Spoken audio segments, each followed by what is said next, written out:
शरीर में हो कमजोरी या फिर थकावट, या बच्चों का ध्यान पढ़ाई में नहीं लगता हो, या फिर दिमाग में है कोई कमजोरी, जोड़ों का दर्द, या फिर सर्दी जुकाम जैसी अगर आपको समस्या है, तो ये रेसिपी आप सभी के लिए है। ये हर घर में बनाई जाती थी। और सबसे बड़ी बात आपको बताऊं, जब लड़का पैदा होता था ना और कुआं पूछता था, तब ये बांटी जाती थी। आजकल के जमाने में बांटना इसे बंद कर दिया है। औरतें खुद खाती थी, बच्चों को खिलाती थी, अकल तेज करने के लिए। इसमें कोई महंगी हमने कोई चीज नहीं डाली है, ना ही कोई मसाला डाला है, और ना ही कोई ये दवाई इसके अंदर हमने कुछ और डाली है। बस घर की 2-4 चीज डाल दीजिए, असर ऐसा आपको दिखेगा कि शरीर को ताकत मिलने लग जाएगी, दिमाग को तेजी और पेट को ऐसा सुकून मिलेगा कि जैसे हमने पता नहीं कोई बहुत बढ़िया मिठाई खा ली है। आजकल के लोग इसे भूल गए हैं। बच्चे जो हैं वो तो बिल्कुल जानते ही नहीं है कि ये भी कोई चीज होती थी कभी। लेकिन मैं आज आपको दिखा रही हूँ एकदम उसी तरीके से, देसी तरीके से, जैसे हमने बचपन में खाई थी। और किस किस को ये चीज याद आ रही है, जल्दी से कमेंट करके बताइए। यकीन मानिएगा, अगर एक बार आपने इसे बना ली ना, तो हर मौसम में आप इसे याद रखोगे और बनाने के मौका ढूंढोगे। तो अब देखिए, ये जो गेहूं है ना, इसे 2 से 3 बार अच्छे से धो लेना बहुत जरूरी है। गेहूं आप अपने हिसाब से कम ज्यादा कर सकते हैं। मैंने यहाँ पर 1 कप के करीब लिया है। आप कटोरी, गिलास कुछ भी ले सकते हैं, लेकिन ध्यान रखिएगा, अगर आप पहली बार ले रहे हैं ना, तो थोड़ी मात्रा में लीजिएगा। इससे क्या होता है, सारी मैल, धूल और जितनी भी ऊपर की गर्मी होती है ना, वो इससे निकल जाती है। 3 से 4 बार अच्छे से धोने के बाद हम इसे भिगो करके पूरी रात के लिए ढक देंगे। यानी कि इसे 10 से 12 घंटे तक भिगोना बहुत जरूरी है। अब आप सोचेंगे कि इसमें क्या खास बात है, तो सुनो। जब गेहूं को हम ऐसे भिगोते हैं ना, तो इसके अंदर की जो ताकत होती है, जो इसका पावर होती है, वो बाहर आने लगती है। जो सूखा सा दाना होता है, ये नरम हो जाता है और इसका पोषण शरीर को अच्छे से मिलता है। जिनको गेहूं से एलर्जी हो जाती है, आजकल हो रही है ना, ये सब चीजें भी जो है इससे दूर हो जाती है। औरतों को जो आजकल कमर दर्द होने लगा है, बच्चों को कमजोरी हो जाती है, या बड़ों को पाचन तंत्र में जो दिक्कत आने लगी है ना, ये भीगा हुआ उस सब का इलाज माना गया है। हमारी दादी नानी कहा करती थी कि जो भिगोया अनाज होता है ना, वो सोने से भी ज्यादा काम का होता है, और वो झूठ नहीं कहती थी।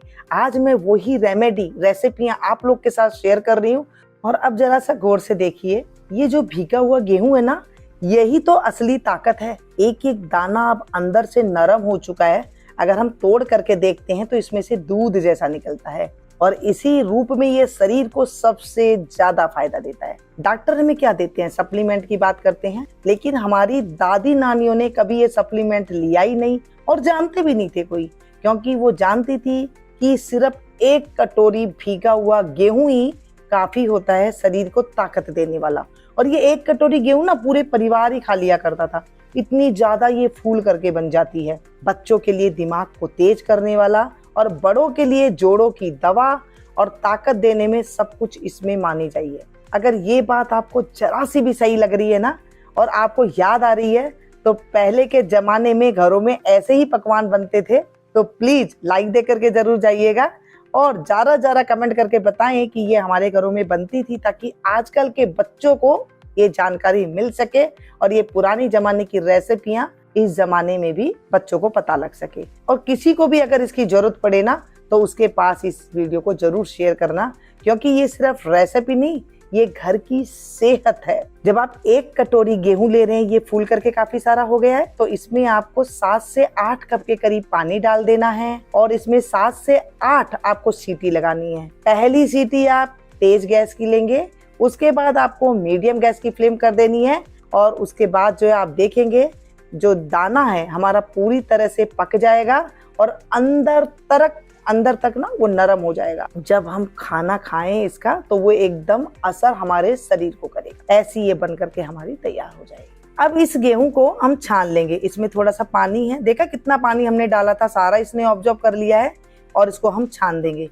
इस पानी को अलग कर देंगे। इसमें सारी गेहूं की गर्मी उतर चुकी है, और अब ये जो गेहूं है बिल्कुल नरम तैयार हो गया है, और शरीर को ताकत देने वाला एक टॉनिक बन गया है। अब आप चाहें तो इसको ऐसे ही थोड़ी सी गुड़ गेर करके या फिर चीनी डाल के भी खा सकते हैं, या फिर आप एक कढ़ाई ले लीजिए या फिर पैन ले लीजिए, उसमें थोड़ा सा देसी घी हम डालेंगे, और उसके बाद इसमें कुछ काजू बादाम हल्के से काट करके छोटे छोटे टुकड़े इसमें डाल देंगे। चाहे तो डालें, ना चाहे तो इसे स्किप भी कर सकते हैं। और उसके बाद इसमें हम डालेंगे ये गेहूं, उबली हुई जो गेहूं है वो डालेंगे। कहीं कहीं पर इसे कनक बोला जाता है, और आपके यहाँ पर क्या बोलते हैं जरूर कमेंट करके बताइएगा। और बस देखो, ये सारी चीजें मिलकर एक टॉनिक बन रही है। ये बच्चों के लिए तो बहुत बढ़िया ही मानी गई है। आप बच्चों के लिए बना रहे हैं तो इसमें देसी घी 1 चम्मच की जगह 2 चम्मच भी डाल सकते हैं। आप थोड़ा सा इसे भून लेंगे 1-2 मिनट के लिए, और उसमें हम इसमें डालेंगे देसी खांड। आप चाहें तो इसमें गुड़ का इस्तेमाल भी कर सकते हैं, चीनी का इस्तेमाल कर सकते हैं जो आपके पास है, लेकिन मैं इसमें देसी खांड डाल रही हूँ। मीठा आप अपने स्वाद के अनुसार कम ज्यादा भी कर सकते हैं। और इसके बाद बस ये बनकर के हमारी तैयार हो गई है। अब इसमें जो हमने देसी खांड डाली है ना, वो अच्छे से मिक्स हो जाएगी। बस 1-2 मिनट आपको चलाना है, ज्यादा इसको आपको कोई गाढ़ा नहीं करना है, ना इसकी कोई चाशनी बनानी है। और ये मीठा नहीं, एक देसी जादू बन जाता है। जो ये आपको दिख रही है गेहूं का एक एक दाना, इसके अंदर एक एक के अंदर ये रस चला जाएगा, और वो मिठास लगेगी जो बड़ी बड़ी मिठाइयों में आपको नहीं मिलती है। और इसका नाम कौन कौन जानता है जरूर कमेंट करके आगे से आगे बताइए, ताकि बच्चों को पता लग सके। और ये जब पुआ पूजन पे बांटी जाती थी हमारे घरों में, तो इसको घूगरी बोला जाता था। और आपके यहाँ पर इसे क्या बोला जाता है जरूर बताइएगा। और ये जो गेहूं के दाने हैं, इस गेहूं के दाने को आप मीठे की बजाय नमकीन भी बना सकते हैं। जैसे इसमें प्याज, टमाटर, काली मिर्ची, नमक, काला नमक और नींबू डाल करके भी आप इसको सलाद जैसे भी खा सकते हैं, या फिर आप इसमें नमकीन तड़का लगा करके भी खा सकते हैं। थोड़ा सा प्याज को भूनिए, टमाटर को भूनिए, और फिर बाद में ये जो गेहूं के दाने उबले हुए, ये आप बना करके इस तरह से तैयार कर सकते हैं। ये 1 कटोरी गेहूं 10 आदमियों के लिए तैयार हो जाएगा आपका। इतना बढ़िया बेहतर ये जो मैंने आज आपको देसी तरीका बताया है, ये किन किन के घरों में बनाया जाता है, ये जरूर करके कमेंट करके बताइएगा। अब ये जो चीज बनी है ना, ये सिर्फ एक डिश नहीं है, ये एक मौसम की बॉडी गार्ड बन गई है।